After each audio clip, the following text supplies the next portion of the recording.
कहानी की शुरुआत होती है रसेल नाम के एक आदमी से, जो कोई आम इंसान नहीं बल्कि दुनिया का सबसे शातिर और दिमागी चोर है। आज रसेल अपने 3 साथियों के साथ न्यूयॉर्क के एक बड़े बैंक को लूटने जा रहा होता है। चारों लोग सफाई कर्मचारियों के सूट पहनकर वैन से उतरते हैं और आराम से बैंक के अंदर घुस जाते हैं ताकि किसी को शक ना हो। बैंक के अंदर सब कुछ नॉर्मल चल रहा होता है, लोग अपने अपने काम में बिजी होते हैं। तभी रसेल एक टॉर्च निकालता है और एक एक करके सभी सीसीटीवी कैमरों को ब्लाइंड कर देता है। जैसे ही कैमरे बंद होते हैं, चारों लोग मास्क पहन लेते हैं, गन निकालते हैं और पूरे बैंक में स्मोक फैला देते हैं। घबराए हुए लोग इधर उधर भागने लगते हैं, लेकिन रसेल सबको गन पॉइंट पर जमीन पर लिटा देता है। अब पूरा बैंक इनके कंट्रोल में होता है। इसी दौरान बाहर मौजूद एक सिक्योरिटी गार्ड को बैंक के अंदर से धुआं निकलता दिखता है। वह अंदर आने ही वाला होता है कि दरवाजे पर रसेल गन तान कर कहता है कि अंदर बहुत सारे लोग हमारे कब्जे में हैं और अगर पुलिस अंदर आई तो हम सबको मार देंगे। गार्ड तुरंत पुलिस को सूचना देता है। कुछ ही देर में बैंक के बाहर पुलिस की बड़ी फोर्स पहुंच जाती है और पूरे इलाके को घेर लेती है। उधर बैंक के अंदर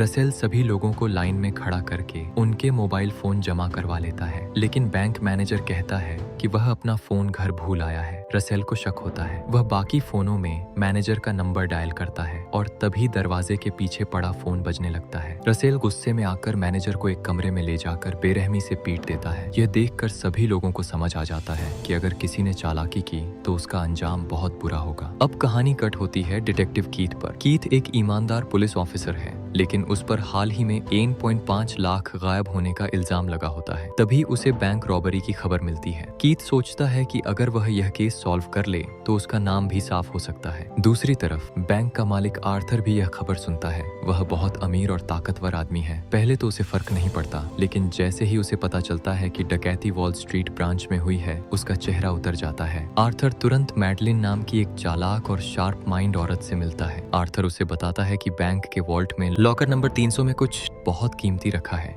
जिसे वह किसी भी कीमत पर खोना नहीं चाहता। वह मैडलिन से कहता है कि किसी तरह वह चीज उसे वापस चाहिए। उधर बैंक के अंदर रसेल लोगों को जेंट्स और लेडीज में अलग कर देता है और सबको एक जैसे कपड़े और मास्क पहनने के लिए मजबूर करता है। फिर रसेल और उसके साथी खुद भी वही कपड़े पहन लेते हैं। मतलब अब बैंक के अंदर हर कोई एक जैसा दिखता है, चोर भी और होस्टेज भी। इसके बाद रसेल एक स्टोर रूम में जाता है और कहता है ये जगह बिल्कुल परफेक्ट है और वहाँ खुदाई शुरू कर देता है। इधर बाहर पुलिस को एक आदमी छोड़ा जाता है जिसकी आंखों पर पट्टी होती है और गले में एक सूटकेस लटका होता है। सूटकेस के अंदर लिखा होता है कि रात 9 बजे तक 2 बसें और एक जेट चाहिए, वरना हर घंटे एक आदमी मारा जाएगा। डिटेक्टिव कीथ सोचता है कि रॉबर्स से बात सुनने का कोई तरीका होना चाहिए। वह तय करता है कि खाने के साथ एक ट्रांसमीटर अंदर भेजा जाएगा, इसलिए पुलिस पिज्जा भेजती है जिसमें माइक्रोफोन छुपा होता है। लेकिन जब कंट्रोल रूम में रिकॉर्डिंग सुनी जाती है तो रॉबर्ट्स किसी अजीब भाषा में बात कर रहे होते हैं। बाद में पता चलता है कि यह एक पुराने नेता की रिकॉर्डेड स्पीच है। मतलब रॉबर्ट्स को पहले से पता था कि पिज्जा में ट्रांसमीटर होगा। यहीं से साफ हो जाता है कि रसेल पुलिस से कई कदम आगे चल रहा है। मैडलिन न्यूयॉर्क के मेयर के साथ डिटेक्टिव कीथ से मिलने आती है। मेयर कीथ से कहता है कि मैडलिन बहुत समझदार है और यह रॉबर्ट्स से बात करके मामला सुलझा सकती है। शुरुआत में कीथ मना कर देता है, लेकिन जब मैडलिन उसे याद दिलाती है कि उस पर 1.5 लाख डॉलर चोरी का केस चल रहा है तो कीथ मान जाता है। कीथ बैंक के अंदर रसेल से बात करवाता है। मैडलिन रसेल से कहती है कि वह उसे इतना पैसा दिला सकती है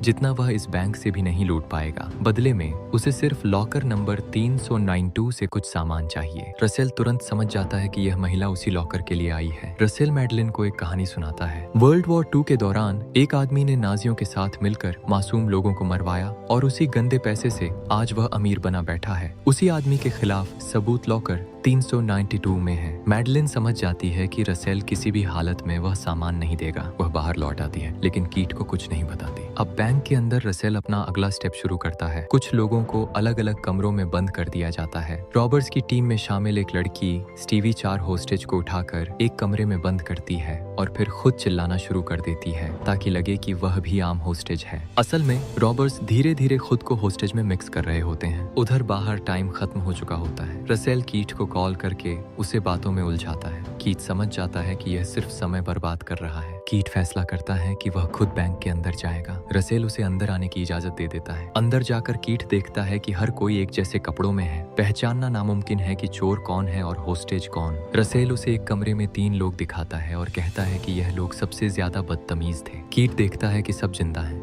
इसलिए वह बाहर लौटने लगता है। लेकिन जाते जाते कीट अचानक रसेल को लात मारकर सीढ़ियों से नीचे गिरा देता है और उसका मास्क उतारने ही वाला होता है कि रसेल का साथी गन पॉइंट पर कीट को रोक लेता है। रसेल कीट को छोड़ देता है, लेकिन अब वह बहुत गुस्से में होता है। कुछ देर बाद रसेल एक आदमी को छत पर ले जाकर कैमरे के सामने गोली मार देता है। अब हालात पूरी तरह बदल जाते हैं। कीट सोचता है कि अब हमला करना पड़ेगा, लेकिन तभी उसे याद आता है कि जिस आदमी को सबसे पहले छोड़ा गया था उसके सूटकेस में क्या था। कीट सूटकेस खोलता है और अंदर एक ट्रांसमीटर निकलता है। मतलब रॉबर्ट्स पुलिस की सारी बातें सुन रहे थे।